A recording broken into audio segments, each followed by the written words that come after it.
তেমন কিছু না ভাই, মাঝে মধ্যে কি মনে হয় জানেন, যে ঘুমের ঘরে স্বপ্ন আমি মোবাইল ঠিক করি। এখন আবার অনেকেই মনে মনে ভাববেন ভাই মনে হয় কাজ করতে করতে তার মাথা খারাপ হয়ে গেছে গা। তাইলে ভাই পুরো ঘটনা শোনেন আর দেখতে থাকেন। এই মোবাইলটা এনেছে শুধু আমার কাছে মেসেজ ডিলিট করতে, কিন্তু ওইটা কোনো ম্যাটার না। ম্যাটার হচ্ছে যখন আমি মোবাইলটা হাতে নিলাম তখন দেখলাম যে মোবাইলটা তুলনামূলক হিসেবে একটু হালকা। তারপর কৌতূহল বসে আমি মোবাইলটা খুলে যেটা দেখলাম, আরে ভাই এটা দেখার পরে তো এখন আমি বলা শুরু করলাম, ওই কিরে ওই কিরে, ব্যাটারি ছাড়া মোবাইল কি বা করে চলে রে। এখন আপনারাই কোন দেহি, এটা দেখার পর আপনারাই মনে মনে হন কি কইবার লাগছেন, যে আমার মনে যেটা কয় আপনাকে মনে কি সেইটাই কয়। তারপর আমি মোবাইল আলা বাইরে কইতাছি ভাই এটা কেবা করে করছেন আপনি, ব্যাটারি ছাড়া মোবাইল চলবার লাগছে, কোনো ব্যাটারি নাই, কামটা করছেন কি।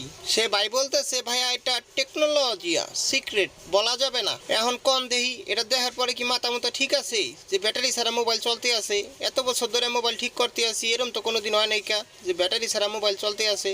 দেখেন দেখি আবার চার্জও লাগে না, চার্জও লাগাই দেখতেছি চার্জ হয় কিনা, সে বলতেছে ভাই চার্জও লাগে না এটা। এখন আপনারাই বলেন আমার মতন স্বপ্নে আপনারাও কিরম কিছুই দেখতেছেন, নাকি বইয়া বইয়া ওইটাই কইতে আছেন যে ওই কিরে আসলেই তো ব্যাটারি ছাড়া মোবাইল কি বা করে চলে রে। অবশ্যই আপনাদের মতামত বইলা যাবে।